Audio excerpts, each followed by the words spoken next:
Hi there, it's Melanie Hesketh from Solera Holistic Health. I am a registered holistic nutritionist, a certified live blood analyst, a metabolic balance coach, and a RubyMed practitioner. And I love helping people who feel stuck. I love helping clients to achieve optimal well-being, both mind and body. But I particularly love those clients who have found that nothing is working for them. They've tried all the latest diet fads and nutrition recommendations, and they're just stuck and can't seem to get the wellness goals achieved that they're looking for. So I'm here today because I know that you've tried everything and your time is important. And I wanted to give you this one tip that could certainly bring a lot more success to your day-to-day goals, whether it's fitness or nutrition or just overall health. And so I'm making this video today because I want to talk to you about this one thing that I find is very important. And I found in my practice that it's such a simple thing, it's often overlooked. And so many of us find that we are always looking for the latest and greatest thing, the newest exercise fad or the newest nutrition or diet fad, and all the trendy things. And you see something new and you think, wow, this is it. This is what's going to change my life. And, once I do this, I'm never going to have to go back to anything else again. And you give it a go and it might last for a few days or a few weeks or a few months. And then all of a sudden you start resorting back to your old ways.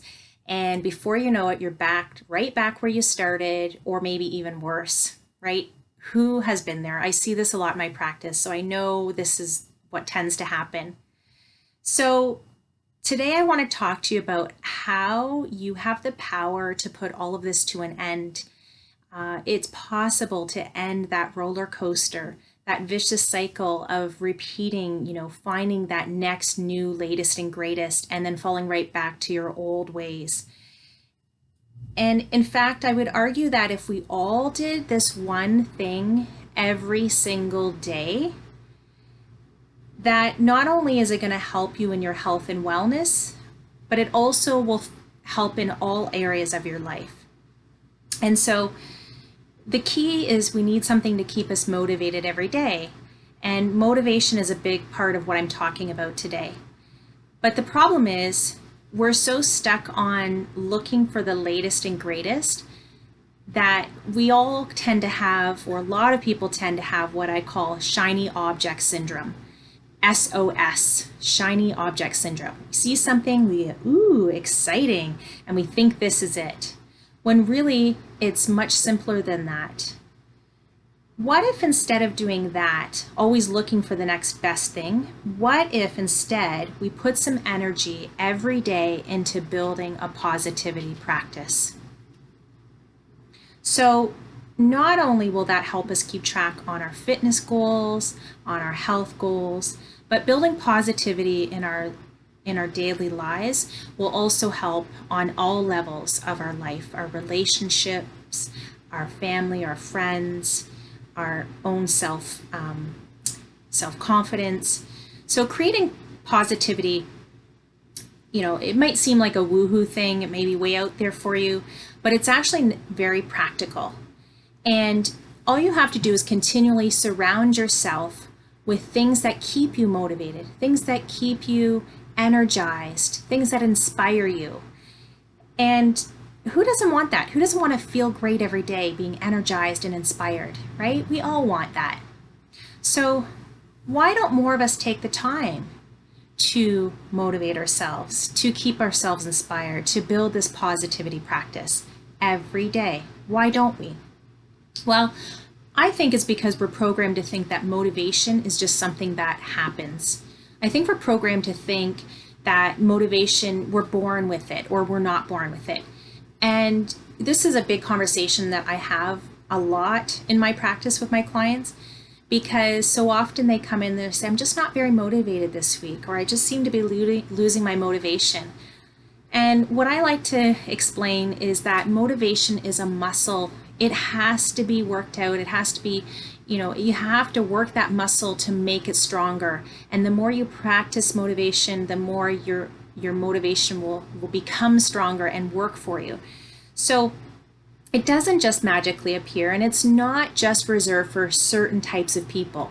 I think that's something that we tend to think, is that motivation is for certain types of people. They're the ones who are always motivated. But we may look at these successful people and think, of course they're motivated. Look at their life. Look how successful they are.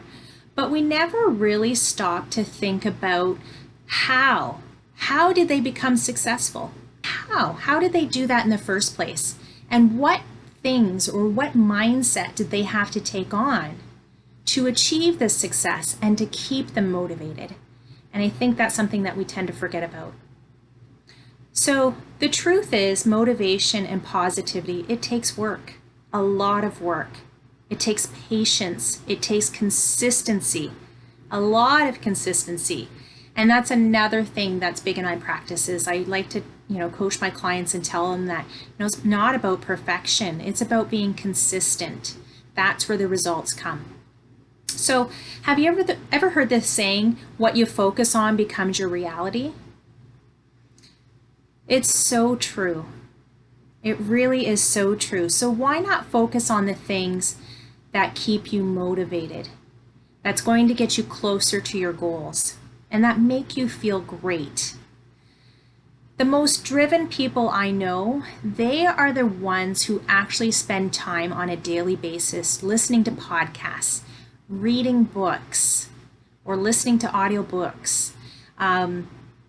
They create and follow routines that actually support their goals and establish habits around these goals. So, as an example, for myself, when I started doing yoga a few years ago, I didn't feel like I had the time, right? How many times do we use that as an excuse?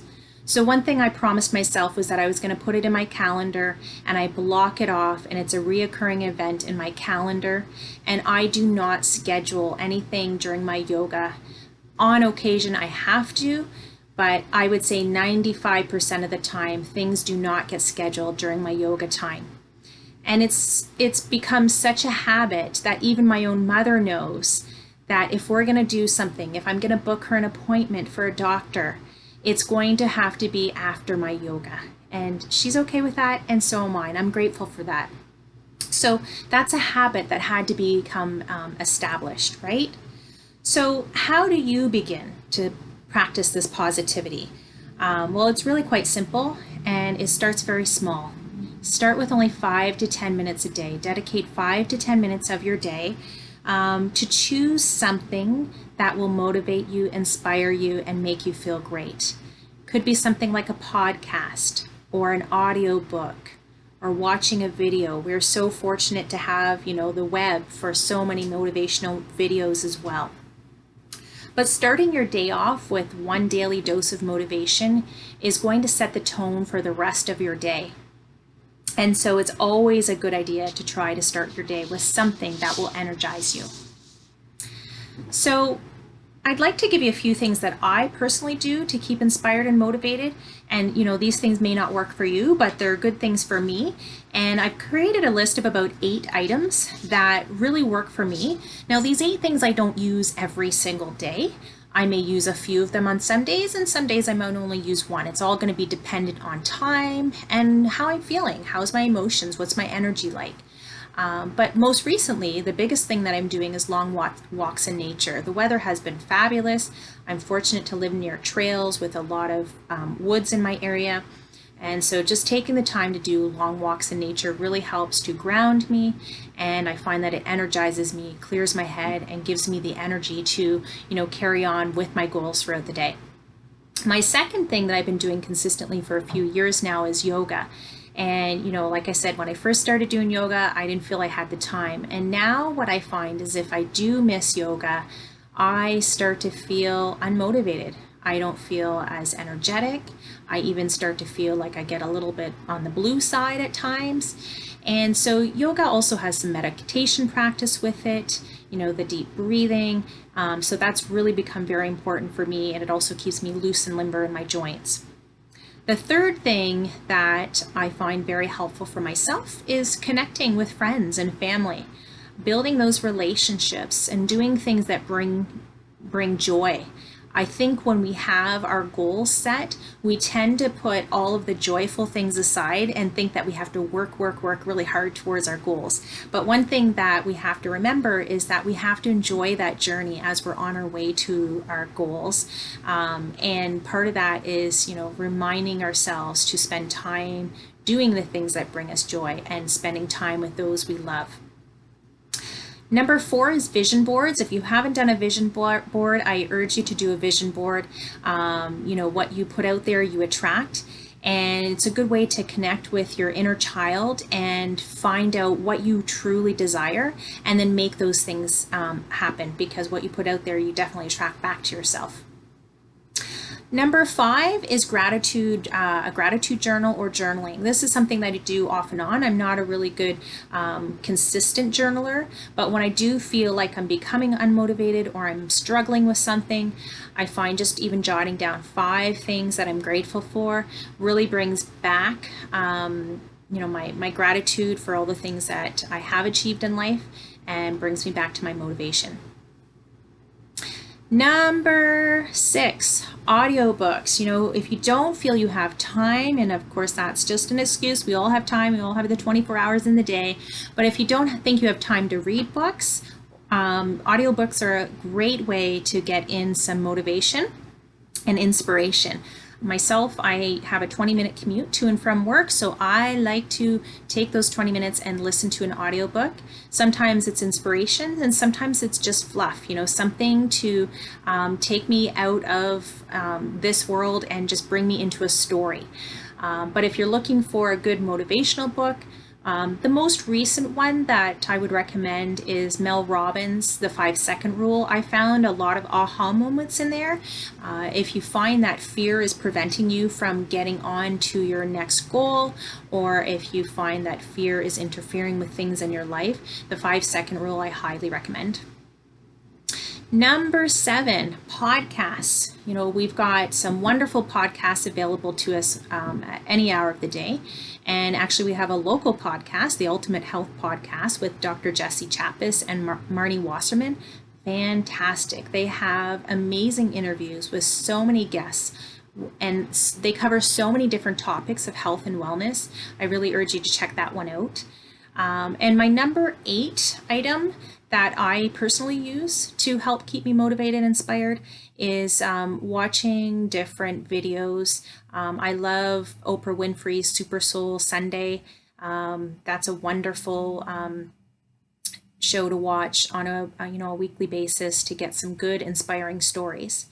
But if you're not already subscribed to us on Facebook or YouTube or Instagram, I love sharing inspiration there, so please connect with us. Let me know in the comments below what you think about this video. Do you currently have a practice that you put in place on a daily basis? What are your favorite podcasts? What are your favorite books that you're reading right now? Give it a try and see, how much this can change your life. And, let me know if you're with me. Give us a thumbs up, leave us a comment. I'd love to hear back from you. I hope this was a helpful video, and we'll chat soon.